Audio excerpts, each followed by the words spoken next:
सबसे ज़्यादा आगे है। नाइस।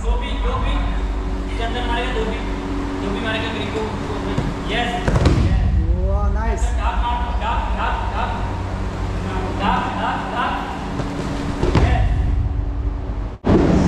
यहाँ पे आज आप लोगों को मिलाने के लिए जा रहे हैं हम लोग झारखंड का जो साई का जो आर्म रेसलिंग का जो कोच है, सीनियर कोच है, उनके साथ मिलाएंगे। नमस्ते जी, मेरा नाम शंभू, आपका नाम बताइए। मेरा नाम हरप्रीत सिंह है। हरप्रीत सिंह, अच्छा। अब यहाँ से मतलब कितना दिन से ट्रेन करवा रहे हैं बच्चे लोगों को? मैं 6 महीना से हूँ यहाँ। मेरी posting sports authority of India में हुई है, जो साई सेंटर है रांची का। इसमें मैं 6 महीने से यहाँ पे पोस्टर हूँ। अच्छा अच्छा। जैसे कि आप यहाँ से मतलब किस लेवल का बच्चा ट्रेनिंग करता है इसमें? देखिए, यहाँ पे स्टेट से लेकर नेशनल तक लेवल तक के बच्चे हैं।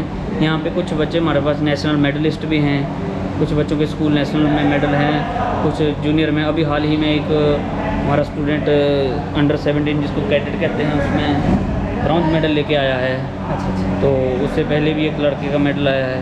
मतलब यहाँ पे मैक्सिमम नेशनल लेवल के बच्चे हैं, जूनियर है, कुछ सीनियर है, कुछ बच्चे अंडर 15 के हैं। ऐसे करके मतलब अलग अलग कैटेगरी के बच्चे यहाँ पे ट्रेनिंग करते हैं। जैसे कि आपको तो आप लोगों को मालूम है कि झारखंड एक ऐसा भूमि है जहाँ पे सबसे ज़्यादा मतलब स्पोर्ट्स मैन आता है, जैसे हॉकी से लेकर रेसलर, यहाँ पे फुटबॉलर बहुत सारा अच्छा है। तो हम ये जानना चाहेंगे कि आपका जो बच्चे लोगों को जो खाने का जो डाइट, जो मतलब जैसे कि हम लोग जानते हैं कि रेसलिंग ऐसा एक वर्कआउट है, ऐसे एक स्पोर्ट्स है जहाँ पे बहुत सारा पावर का बहुत सारा ज़रूरत है। जो पावर जो आता है वो किस मतलब कैसे खाने आपको मतलब उसको प्रोवाइड करते हैं? देखिए, बच्चे को डाइट जो है रेसलिंग में आपने अच्छी बात की, बहुत अहम है। इसमें क्या है, प्रोटीन की मात्रा बहुत चाहिए, ठीक है। बाकी क्या है कि जैसे नॉन वेज है, वेज है, जैसे बच्चे चिकन भी खाते हैं, मटन भी खाते हैं, कोई बच्चे पनीर खाते हैं। तो उससे क्या है कि एक बच्चे को अंदर जो रिकवरी है और प्रोटीन मिलता है और पावर मिलती है।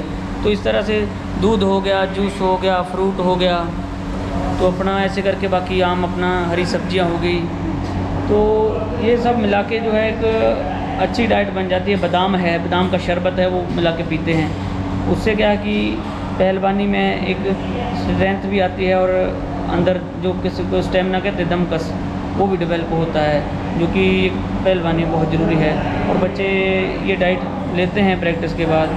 कोई घर जाके खाता है, कोई यहाँ रूम पे रहते हैं बच्चे, वहाँ खाते हैं। जैसे कि हम भी थोड़ा स्पोर्ट्स में है, मेरा 100 मीटर का इवेंट था, ठीक है, अभी भी मेरा 12 सेकंड के आसपास कंप्लीट हो जा रहा है। तो जैसे कि हम लोग का वर्कआउट का जो सेशन रहता है वो किस तरह रखते हैं, मतलब उसको शेड्यूल किस तरह करते हैं? 7 डेज़ का शेड्यूल किस तरह होता है? हमारा ऐसा होता है, जैसे हम एक दिन बच्चों को टेक्निक करवाते हैं, एक दिन इसमें जैसे जोर होते हैं, मतलब उसमें 2 दिन जोर होते हैं, फिर कोई वेट ट्रेनिंग करवाते हैं, कोई स्पीड वर्क करवाते हैं, कोई स्ट्रेंथ ट्रेनिंग करवाते हैं। ऐसे अलग अलग करके मतलब हर दिन का अलग अलग शेड्यूल होता है। कई दिन किसी दिन गेम होता है बच्चों का, जिसमें थोड़ा रिक्रिएशन एक्टिविटी होती है, बच्चों का रिकवरी सेशन होता है।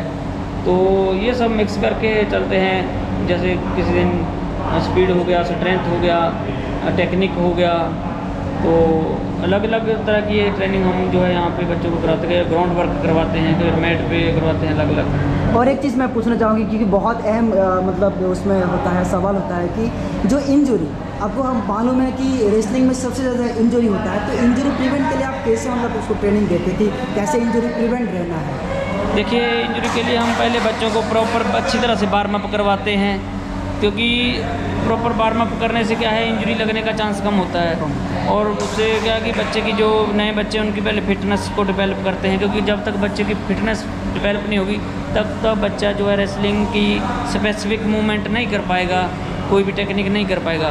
तो टेक्निक को हम अच्छे और इजी वे से सिखाते हैं, ताकि जिससे इंजरी को लगने का चांस कम हो। तो अगर जब बच्चा सही से करेगा और एक प्रॉपर वे से उस चीज़ को अप्लाई करेगा तो इंजरी नहीं होगा, जिसको आप कहते हैं प्रॉपर तरीके से किसी चीज़ को करेंगे।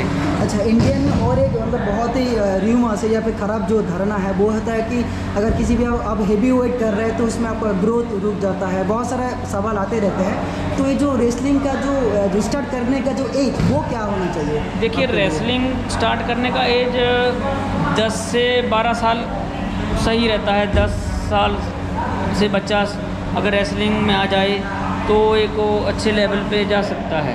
10 से 12 साल का एज अच्छा होता है, जिसमें कि बच्चा स्टार्टिंग में जिम्नास्टिक एक्सरसाइज करता है, पूरा फ्लेक्सिबिलिटी करता है। उसमें क्या कि बच्चा जो इस एज में सीखता है ना, वो उसके स्वभाव में आ जाती है। अच्छा। फिर उस चीज़ को क्या है कि जब बच्चे के स्वभाव में आ जाती है तो धीरे धीरे वो डेवलप हो जाती है चीज़ उसमें, तो आगे जाके बच्चा उसको इजी वे में कर लेता है, क्योंकि उस टाइम जो बच्चे ने सीखा होता है वो एक बच्चे के स्वभाव में बैठ जाता है। एक आप बहुत अच्छे सवाल मतलब यहाँ पे इंक्लूड किए हैं, जो फ्लैक्सिबिलिटी, तो फ्लैक्सिबिलिटी के लिए आप लोग क्या करते हैं, मतलब ट्रेनिंग कैसे? फ्लैक्सिबिलिटी के लिए जैसे जिम्नास्टिक एक्सरसाइज होती है, ठीक है, बाकी कोई ड्रिल करवाते हैं, जंप मतलब अपना रोल वगैरह करवाते हैं, जैसे ब्रीजिंग है। बाकी जिम्नास्टिक एक्सरसाइज जो कई होते हैं, जैसे कोई जंप करके रोल करते हैं, ठीक है, बाकी अपना नीचे से जंप करके उठते हैं, और जैसे रीच वाली को एक्सरसाइज करते हैं, तो उससे क्या कि फ्लेक्सिबिलिटी डेवलप होने में अच्छे रहते हैं। अच्छा, और एक लास्ट सवाल पूछेंगे यहाँ का, जो अब झारखंड मतलब झारखंड में इतना, हम तो सबको मालूम ही है कि झारखंड इतना ऐसा एक भूमि है जहाँ पे सबसे स्पोर्ट्स का जो कैटेगरी का सबसे ज़्यादा आता है, इसमें अभी इसका जो गोल्ड मेडल आने का जो चांसेस कितना रहता है, मतलब आप कैसे इन लोगों को ट्रेनिंग करते हैं, कैसे मोटिवेट करते हैं, लाइक कि आपको गोल्ड मेडल लेना है, वो वाला कैसे करते हैं? देखिए, मोटिवेट ऐसा होता है कि बच्चे को जब हम ट्रेनिंग करवाते हैं तो मेन होती है जीतदारी, जिसमें बच्चे में ये होता है कि कभी भी ये नहीं सोचना है कि वो मेरे से तगड़ा है या वो अच्छा है या मेरे को हरा लेगा। सेल्फ कॉन्फिडेंस डेवलप होना बहुत ज़रूरी है। जब बच्चे के अंदर सेल्फ कॉन्फिडेंस होगा और बच्चे ने अच्छी मेहनत से ट्रेनिंग की होगी, तो सेल्फ कॉन्फिडेंस के साथ लड़ेगा, तो उम्मीद है कि बच्चा मेडल जीतेगा ही जीतेगा, क्योंकि सेल्फ कॉन्फिडेंस बहुत ज़रूरी है। अब हम किसी चीज़ को नेगेटिविटी में करेंगे तो वो नेगेटिविटी में जाएगा, पॉजिटिव वे में सोचेंगे कि नहीं जीतना है, तो बच्चा कहीं ना कहीं पहुंचता है। बिल्कुल बिल्कुल आप सही बात बोले हैं। तो इसीलिए एक मेरा लाइन है कि when we are crazy then everything is easy. तो जैसे रेसलिंग के लिए या फिर कोई भी स्पोर्ट्स के लिए क्रेजी होना बहुत ज़रूरी है। तो इस बस तो हम लोग अभी बात की ऑलरेडी, झारखंड का जो साई का जो कोच है वो सीनियर कोच है ना, सीनियर कोच है यहाँ पे इस बिरसा मुंडा स्टेडियम का, हरप्रीत सिंह। थैंक यू जी।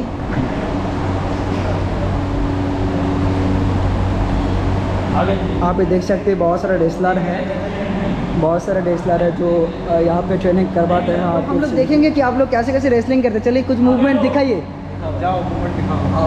चलिए चलिए चलिए चलिए, अरे सब चैंपियन है, चलो कुछ मूवमेंट दिखाइए। तो इधर बैठिए ना, इधर बैठिए ना, तो इधर बैठिए ना। तो हम लोग आइए ना, तो हम लोग कुछ मूवमेंट देखेंगे इन लोगों से, जो कि साई का मतलब यहाँ पे रेसलर है। बहुत बढ़िया, देखो पटकने वाला, वाह।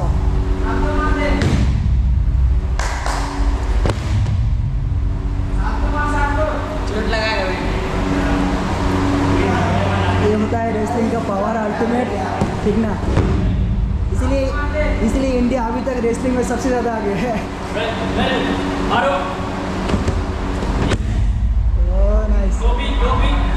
चंदन मारेगा, दो भी मारेगा, मेरे को यस, वाह नाइस।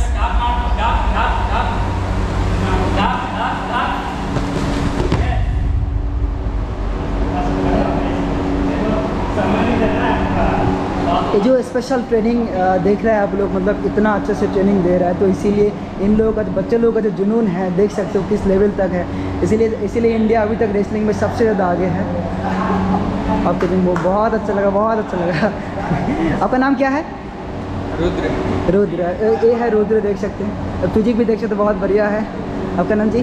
चंदन कुमार, दोनों ही नेशनल है ना आप लोग ना, नेशनल चैम्पियन है झारखंड से।